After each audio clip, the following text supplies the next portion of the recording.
আসসালামু আলাইকুম। সো আজকে আমরা কথা বলবো জিম্বাবুয়ে বাংলাদেশে যে ট্যুর করছে, যেখানে দুইটা টেস্ট খেলবে। সো 20 তারিখ থেকে খেলা শুরু। সো স্কোয়াডটা আমরা সবাই হয়তো বা জানি, যেখানে নাজমুল হোসেন শান্ত, মাহমুদুল হাসান জয়, সাদমান ইসলাম, জাকির হোসেন, মমিনুল হক, মুশফিকুর রহিম, মাহিদুল ইসলাম অঙ্কন, জাকির আলী অনেক, মেহেদী হাসান মিরাজ, তাইজুল ইসলাম, নাইম ইসলাম, নাইম হাসান অ্যাকচুয়ালি, নাহিদ রানা, হাসান মাহমুদ, সৈয়দ খালেদ এবং তানজিম হাসান সাকিব।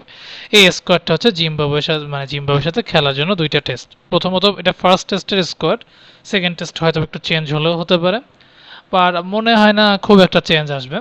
এনিওয়েজ, আজকের টপিকটা মেইনলি হচ্ছে যে বাংলাদেশে যে স্কোয়াডটা, এখানে প্রথম টেস্টে কে বা কারা একাদশে থাকতে পারে।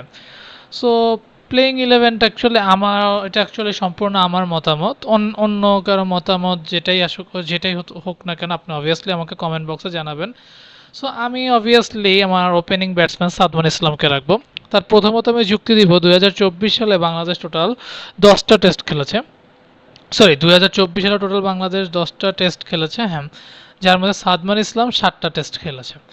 সো 7টা টেস্ট খেলার মধ্যে আমি সাদমান ইসলামের ব্যাটিং যেরকম দেখলাম, যে সে অলরেডি, আমি যদি বলি যে সে অ্যাওয়ে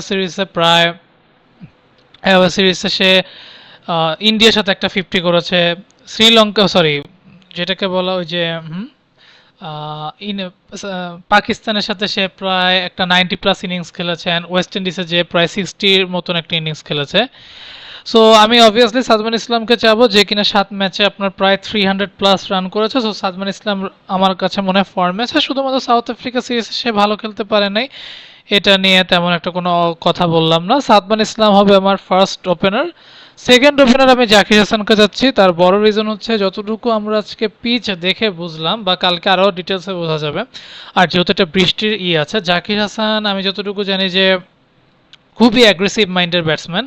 সো আমি মনে করি ইভেন সিলেটার মাঠ জাকির হাসান যেহেতু সিলেটার ছেলে, সো আমি আশা করি জাকির হাসানকেই সেকেন্ড ওপেনার হিসাবে খেলানো উচিত রাদার দেন মাহমুদুল হাসান জয়। আপনারা দেখবেন জাকির হাসান তাও মনে একটু ফর্মে আছে, মাহিদুল হাসান মানে সরি মাহমুদুল হাসান জয় কিন্তু সেই ফর্মটায় নাই। আমি যতটুকু খেয়াল করলাম, সে মোস্টলি সাউথ আফ্রিকায় একটা 40+ ইনিংস খেলছে, কিন্তু এর বাইরে কিন্তু তার বলার মতন কোনো ইনিংস নাই।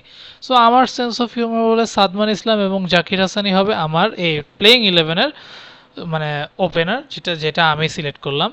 থার্ড হবে আপনার নাজমুল হোসেন শান্ত। সো নাজমুল হোসেন শান্ত হয়তো অনেকদিন ধরে টেস্টে ফর্মে নেই, কিন্তু তাও আমি দেখলাম যে সে ইন্ডিয়ার সাথে একটা 80 রানের ইনিংস খেলেছে, সাউথ আফ্রিকার সাথে 30+, ইভেন পাকিস্তানের শেষ ইনিংসে সে 37-এর মতন একটা ইনিংস খেলছে।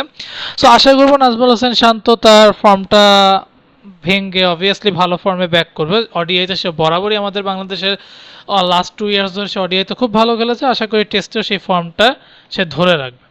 After that Mominul Haque. মমিনুল হককে তো আমার বলা লাগবে না সে কেন টেস্ট টিমে থাকবে। মমিনুল হকই একমাত্র বাংলাদেশের প্লেয়ার যে আমি মনে করি 2013-14 সময় মমিনুল হক যেই স্ট্যান্ডার্ডে ছিল, হয়তো এখন একটু ডাউনফল হলেও এটার দোষ আমি বলবো যে বাংলাদেশ টিম টেস্ট খুব কম খেলা। বাট মমিনুল হক বাংলাদেশের জন্য আমি বলবো বড় অ্যাসেট ফর টেস্ট টিম, যেহেতু গত বছরও সে এমন কোনো টিম নাই যার সাথে সে 50 রান করে নাই। আপনি যদি শ্রীলঙ্কার সাথে এই বছর দেখেন, গত বছর দেখেন, সে দুইটা 50 করেছে, একটা 80 রান, একটা 50 রান। আফটার দ্যাট পাকিস্তানে যেও সে 50 রানের ইনিংস খেলছে, ইন্ডিয়ায় যে সে সেঞ্চুরি করেছে, ওয়েস্ট ইন্ডিজেও সে প্রথম ইনিংসে 50 করেছে। হ্যাঁ, লাস্ট ম্যাচে সে ডাক মানে ব্যাক টু ব্যাক ডাক মেরেছে, বাট এটা খুব চিন্তার কোনো কারণ নেই। মমিনুল হক এমন প্লেয়ার, সেটা আমরা সবাই জানি। আফটার দ্যাট মুশফিকুর রহিম আমি মনে করি বাংলাদেশের ফার্স্ট ব্যাটসম্যান, যে কিনা টেস্টে 6000 রান করেছে। সো মুশফিকুর রহিম আমি বলবো যে টেস্ট টিমে এখন তার অনেক কিছু দেওয়ার আছে। সো এটাই।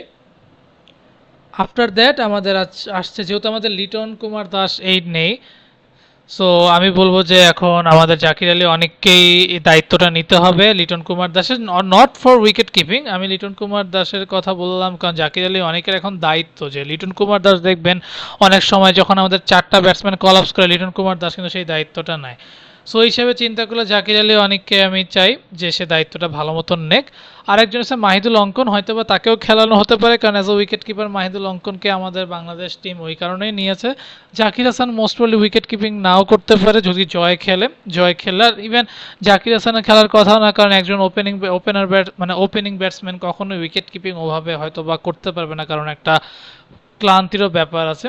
যাই হোক, মাহিদুল অঙ্কন। আফটার দ্যাট মেহেদী হাসান মিরাজ, ওটা অবভিয়াসলি আমাদের বাংলাদেশের আমি বলবো যে আফটার সাকিব আল হাসান আমার দেখা মতে মেহেদী হাসান মিরাজ আহ, এখন বর্তমানে বেস্ট অলরাউন্ডার আমি বলবো। হয়তো বা আরও অলরাউন্ডার অন্য অন্য দেশে আছে, কিন্তু আমার দেশে obviously right now Mehedi Hasan Miraz is my first allrounder আমি মনে করি। সাকিব, অবভিয়াসলি সাকিব আল হাসানের মতন এখনও মিরাজ ওভাবে প্রুফ করতে পারে নাই, বাট আমি বলবো মেহেদী হাসান মিরাজ রাইট নাও আমার ফার্স্ট মানে চয়েসে থাকবে। এখন ৯ নম্বরে আমি একটু কনফিউজ যে আসলে আমাদের সিলেটের মাটিটা অ্যাকচুয়ালি কেমন হবে। আমরা অ্যাকচুয়ালি আমি চাচ্ছিলাম যে যদি আমরা এই যে টপ 7, যেটা টপ 7-এর মধ্যে যদি একজনকে চেঞ্জ করা যেত তাহলে কেমন হতো। সো আমি চাচ্ছি যে মাহিদুল অঙ্কনকে যদি এই টেস্ট আমি না খেলে জাকির আলী অনেক একটু উইকেট কিপিংয়ের প্র্যাকটিস করাতাম। আমি জানি জাকির আলী অনেক উইকেট কিপিংয়ে খুব একটা ভালো না, কিন্তু যদি আমি চাই যে 2 স্পিনার 3 পেসার নিয়ে খেলা, তাহলে আমার মনে হয় তাইজুল আসবে। নইলে আমি মনে করি যে যদি 2 স্পিনার 2 পেসার নিয়ে খেলে তাহলে খালেদ আহমেদ বাদ যাবে, মেহেদী হাসান আর তাইজুল খেলবে। আর যদি এরা 7 ব্যাটসম্যান নিয়ে খেলে তাহলে আমার মনে হয় তাইজুলকে বাদ, যদি আর 3 পেসার নেয় তাহলে তাইজুলকে বাদ দিয়ে আমি খালেদ আহমেদকে নেব। সিলেটার ছেলে অবভিয়াসলি আমার আশা করি খালেদ আহমেদ সিলেটে ভালোই খেলবে। অ্যান্ড 10 নম্বরে আমি হাসান মাহমুদকে রাখবো। হাসান মাহমুদকে রাখার যুক্তি কারণ আছে, সে বাংলাদেশের একমাত্র প্লেয়ার যে কিনা এক ক্যালেন্ডার ইয়ারে, মানে আমি যদি বলি একটা বছরে টেস্টে 9 ম্যাচে 30 উইকেট নিয়েছে, যেটা বাংলাদেশের আগে কেউ নেয় নাই। সম্ভবত 26 উইকেট বা 27 উইকেট নেয় শাহাদাত হোসেন, সেটা হয়তো বা 2008 কি 2009 আমার এক্স্যাক্টলি মনে আসছে না। ওই সময় অথবা শাহাদাত হোসেন এই 9 বা 10 ম্যাচে 27 উইকেট নিয়েছিল। কিন্তু হাসান মাহমুদ আমার মনে হয় বর্তমানে খুবই একজন ক্লেভার বলার, সে সব দিকে মানে দুই দিকেই সুইং করাতে পারে। মানে সিলেটের মাটি যদি এটা পেস সহায়ক হয়, হাসান মাহমুদের বল খেলা জাস্ট আনপ্লেয়েবল। অ্যান্ড আমি দি লাস্ট অ্যান্ড ফাইনাল আমি যাকে রাখবো সেটা হয়তো আপনারাও গেস করছেন, নাহিদ রানা। সো আমি নাহিদ রানাকে মাস্ট চাবো, তানজিম সাকিবকে কেন না। দেখেন তানজিম সাকিব কেবল টেস্ট টিমে আসলো, আমি মনে করি না তানজিম সাকিবকে এখনই খেলিয়ে দেওয়া উচিত। তানজিম সাকিব আমাদের ওডিআই এবং টি20-র জন্য বড় অ্যাসেট, দ্যাটস ওয়াই আমি নাহিদ রানাকেই চাইবো। সো নাহিদ রানা থাকুক, এটা হচ্ছে আমার প্লেইং 11। আপনাদের হয়তো বা অন্য কোনো প্লেইং 11 থাকতে পারে, আপনারা অন্য কাউকে অ্যাডও করতে পারেন বা অন্য কাউকে অমিটও করতে পারেন, এটা অ্যাকচুয়ালি আপনাদের ব্যাপার। আমি মনে করি যে এটা আমার প্লেইং 11 হওয়া উচিত। হয়তো বা আমরা যেহেতু আমরা বাংলাদেশের প্লেয়ার, মানে অনেক সময় সিলেক্টররা চিন্তা করে যে লেফট রাইট কম্বিনেশন, তাহলে জাকির হাসান বাদ পড়তে পারে। সাদমানের বাদ পড়ার কোনো কারণ নাই যদি কোনো আল্লাহ মাফ করুক, যদি ইনজুরি না দেয়। সো ওভারঅল স্কোয়াডটা এমনই হওয়ার কথা। হয়তোবা 9 নম্বর পজিশনে তাইজুল না খালেদ, না তাইজুল না সাকিব, এরকম একটা হতে পারে, অথবা একটা ব্যাটসম্যান কমিয়ে 2 পেসার 2 স্পিনার 3 পেসার খেলানো হতে পারে। আর আমি যতটুকু দেখলাম যে মেহেদী হাসান মিরাজের আঙ্গুলে ব্যান্ডেজ করে, এখন মেহেদী হাসান মিরাজের ইনজুরিটা কি খুব গুরুতর কিনা সেটাও আমি বলতে পারছি না। কিন্তু যদি মেহেদী হাসান মিরাজ খেলে তো খেললো, নইলে মেহেদী হাসান মিরাজের জায়গায় হয়তো অফ করে 3 পেসার 1 স্পিনারও খেলানো যেতে পারে, বা নাইম হাসানকেও নেওয়া যেতে পারে। এটা অ্যাকচুয়ালি কালকের মধ্যে হয়তো বা আমরা তো 20 তারিখে দেখবো, আর কালকের মধ্যে আরেকটু ক্লিয়ার করা যাবে। যদি ক্লিয়ার হতে পারে ইনশাল্লাহ আমি একটু শর্টস আকারে এটা আপনাদেরকে দিয়ে দিব। সো এই হলো আমার কথা। সো যদি ভিডিওটা ভালো লেগে থাকে অবভিয়াসলি লাইক করবেন, কমেন্ট করবেন এবং শেয়ার করে দিবেন, এবং চ্যানেলটা সাবস্ক্রাইব করে পাশে থাকবেন। আর যারা ফেসবুক থেকে দেখছেন ফলো এবং লাইক দিয়ে পাশে থাকবেন। ধন্যবাদ।